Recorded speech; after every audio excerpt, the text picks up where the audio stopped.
Eu sou Leandro Cunha, treinador e especialista emocional. Hoje eu estou aqui com a nossa querida Ana Paula Almeida. Tudo bem, Ana? Tudo bom, querido? Prazer estar aqui com você no Sala Escura. E hoje o nosso tema com a nossa querida Ana foi sobre medo e determinação. Eu fiz a introdução falando sobre o quanto o medo paralisa a nossa vida e o que a gente precisa usar como oxigênio, como combustível para determinar uma ação em nossa vida.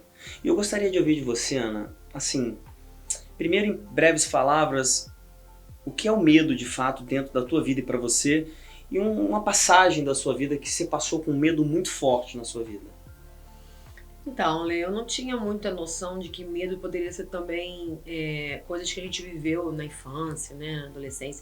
Mas no meu caso, como eu trabalho desde os 10 anos, o medo fez parte da minha profissão.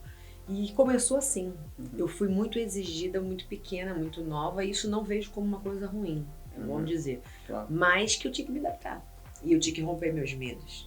Porque eu comecei a ter que estar bem vestida, estar com as coreografias, numa competição saudável, porque eram 8 mulheres, então você tinha que estar sempre bem.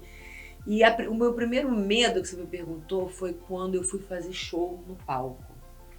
Porque ao mesmo tempo eu tinha que conviver com a plateia, eu tinha que prestar atenção na Xuxa, nas meninas, não esquecer nenhuma coreografia, tá rindo, tá com uma postura, porque a Marlene exigia postura, e ser carismática, era tudo muito ao mesmo tempo. E eu me lembro que eu fui escalada assim, era um evento que teve logo assim que eu entrei, que era do Retiro dos Artistas, e me colocaram no palco, e isso eu sabia dançar hilaria. Quando chegaram outras músicas, as paquetas iam para um lado e iam para o outro, elas levantavam o braço, eu descia, eu ficava tripudiando assim.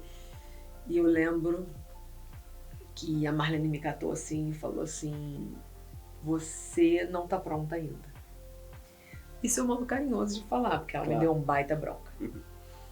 E porque ela era muito perfeccionista e estava no direito dela. Então eu fiquei 1 ano sem fazer show, só tendo que aprender. E não ganhava, não fazia show, só trabalhava para outras coisas e ganhava para outras coisas, mas pro show mesmo não.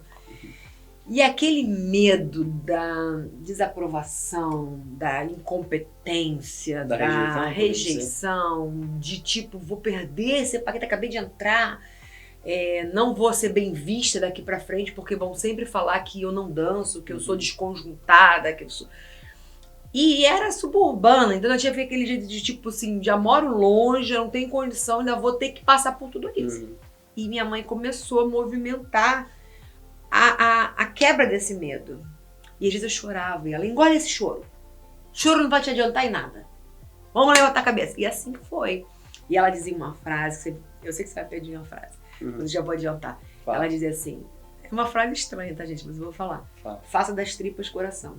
É de uma coisa ruim que você tenha um coração, uma coisa boa. Faça da sua deficiência algo que te mova para fazer uma coisa boa. E essa frase nunca sai da minha cabeça, porque quando eu tô assim, naquele jeito, não tendo saída, milhões de problemas, eu falo, cadê? Vamos ver a possibilidade disso virar um coração. E Ana, completando o que você viveu, quando eu falei rejeição no meio da sua fala, é porque você sabe qual é o medo que mais o ser humano tem? Você tem ideia? De ter rejeição. Não é o medo da morte, é o medo de ser rejeitado, é o medo, por exemplo, de falar em público. A pessoa paralisa de um jeito, como você paralisou, tudo bem que tinham vários aspectos envolvidos nessa paralisação que você sofreu nesse palco aquela vez. O jeito da sua produtora, da sua diretora, a concorrência das meninas, que eram muito meninas bonitas e tal. E outra, você também queria ser a melhor, porque você era determinada para isso. E a sua mãe, você acha que ela te ajudou nessa determinação? Muito. Com essas palavras? Muito. Até hoje eu sinto falta dela, porque quando eu tava mal, ela vinha sempre com uma palavra dizendo pra mim assim, não que eu tinha que me sentir melhor, mas assim, para, você não precisa estar nesse lugar de conforto, de tristeza e tal. O negócio tá ali. Digamos de vítima, lugar de vítima. Você tem que correr atrás do que você quer. Porque para pra pensar, qual é a diferença sua, que tem uma inteligência um pouco privilegiada, Obrigado, da minha? Não existe. Se a gente fizer o exame lá, tá tudo igual. Sim. O que move é o que você quis fazer com a sua inteligência. Você quis estudar mais, você quis ser igual àquele que estava lá na frente, que você se via como via ele como ídolo. E assim foi a minha vida. Eu via a Xuxa como ídolo, eu via a Marlene como ídolo. Então eu queria saber. Hoje, eu com 40 anos, eu fiz coisas que eu me orgulho muito por ter tido essa escola. Mas se eu tivesse o medo, e se eu me paralisasse, eu não teria feito metade da escola. Na verdade, se você tivesse o medo, não, você teve. Se você tivesse continuado paralisada e enxergado que esse medo, como você falou no seu quadro, usado ele como combustível, né? Você usou o medo que você viveu ou vive, todos nós vamos viver medos na vida, né? É até bom, né? Tem que ter. O primeiro medo que nós sentimos é quando saímos do útero da mãe. Tava quentinho, tava gostoso, sentiu o mesmo coração, respiração, você vem para o mundo, o que é isso? Você sente um medo absurdo. E o que te faz mover essa vontade de viver é o amor que dá no parto. A liberação de ocitocina faz com que a pessoa venha para o sopro da vida. E claro, demais é esse é Deus, né? Porque é uma prova que Deus existe, é uma criança nascendo. Mas olha, além disso tudo, Ana, o medo ele é algo extremamente essencial para a nossa vida.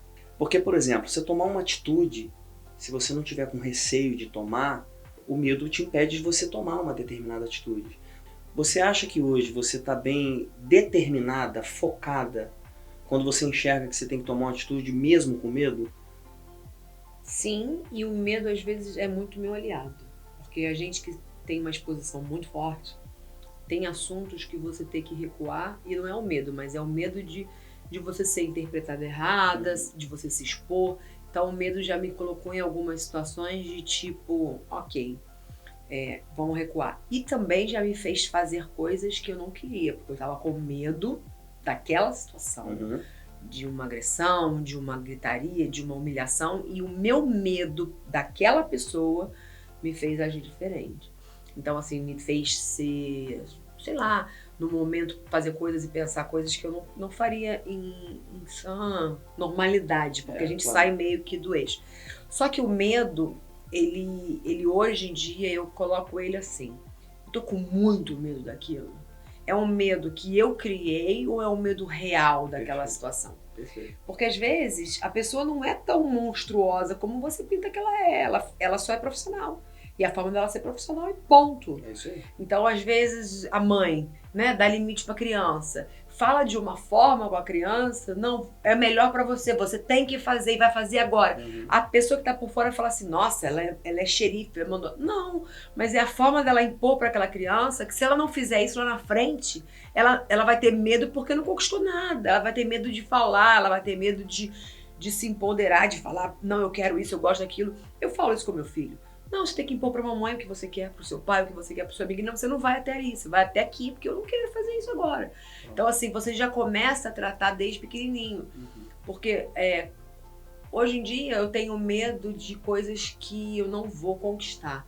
Por exemplo, daqui a 10 anos, a Ana, a gente fez isso no método no Fênix. Como é que a Ana quer estar? E o meu medo é de paralisar ou de não fazer coisas para estar daqui a 10 anos com muito orgulho de mim. Então, hoje em dia, eu gerencio meu medo para não me paralisar. E o dia que eu vejo que eu paralisei um dia ou não fui fazer uma determinada coisa, eu falo, não, peraí, vou fazer de outra forma, outro jeito, mas eu preciso movimentar. Preciso mexer. E eu percebo claramente, Ana, em você e com você, por esse convívio que a gente vem tendo, que o seu nível de inteligência emocional, ele vem aumentando dia a dia. Bom, mas de coração. Porque como você mesmo falou assim pra mim, poxa, você tem uma inteligência diferenciada ou alguma coisa assim exaltada. Tenho, como nós todos temos. Mas o que me diferencia de fato dos demais que têm inteligência até maior do que a minha é a inteligência emocional. É a forma de eu enxergar o meu QE, não é o meu QI. É o meu quadro emocional, o meu coeficiente emocional. E eu vejo isso em você. Porque você é uma pessoa extremamente inteligente. Você é gente ágil, pensa rápido, raciocina muito rápido. Mas como você mesmo falou, os eixos poderiam não estar tão bem direcionados como está hoje. E isso faz parte da inteligência emocional, do método que você participou comigo. E parabéns, porque isso faz jus ao seu filho que vai viver essa inteligência emocional junto com você, a sua carreira e a sua família. Obrigada, mas a gente se espelha, né, gente? Eu sempre fui muito assim, eu acho que isso é bom passar aqui no Sala Escura. Você ter alguém para se espelhar. Você querer ser, não aquela pessoa que ninguém nunca é, né? A gente é único, mas putz, ela fez isso, ele fez aquilo, ele ele é um cara próspero, ele é um cara inteligente, como é que eu posso me tornar?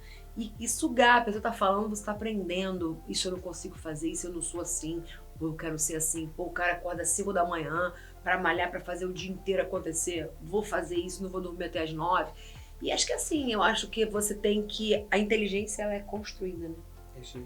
Você não nasce e já é um QI, do QI você vai, A né? inteligência, como dizem os catedráticos, é uma opção. Você usa se você quiser. O medo também, então. O medo também. A raiva, porque o importante do medo, diferente da inteligência, é que o medo, ele É tem uma ferida, né? ele é uma ferida e você pode estar vivendo um momento de medo na sua vida que são inconscientes, de coisas que você não está entendendo por falta de consciência, por falta de noção mesmo.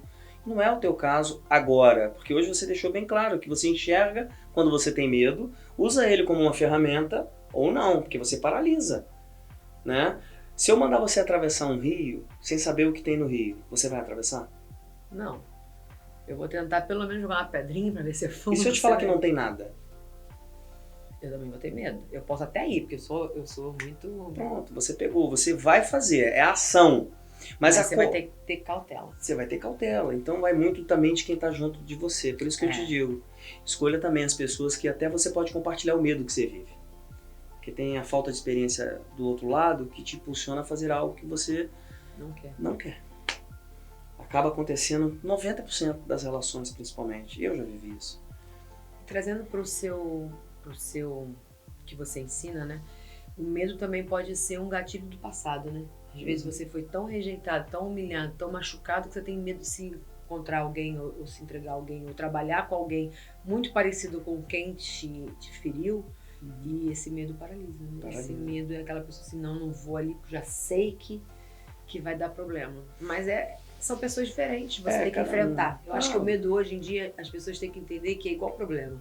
Se você deixar pra lá, botar por baixo do tapete, ele vai aparecer lá na frente. Agora você tem que trazer pra cá e falar, ok, eu tenho, vou resolver. As consequências ruins ou positivas eu tenho que resolver. Eu não posso ter medo de viver. Porque senão você vai ter medo de viver. Né? Não pode ter medo de viver. Por isso que eu falei, a pessoa não é o maior medo da morte, mas quando se tem medo da morte, é um medo que não deveria tanto se ter, porque você tem que ter medo de como você vive. Não é de como você vai morrer. Porque se você vive bem, de uma forma plena, harmoniosa, você não está tão preocupado com a morte. E o mais importante, Ana, que a gente está para finalizar, e eu não gostaria só de eu fazer essa passagem, essa mensagem, mas você também, é que quem está nos assistindo, quem vai nos assistir agora esse quadro, saber o seguinte, que você também sente medo, você é um ser humano, você pode sentir medo e deve sentir medo. Mas saiba que esse medo não pode te paralisar, te controlar. E nem as pessoas que têm medo ao seu redor, ou próximo de você, também controlar a sua coragem. Porque o medo alheio impede a vontade do seu fazer.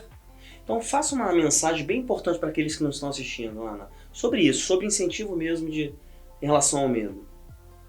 É você saber quem você é. Acho que a pergunta mais importante é o que eu quero ser, o que eu quero ter, o que eu quero fazer.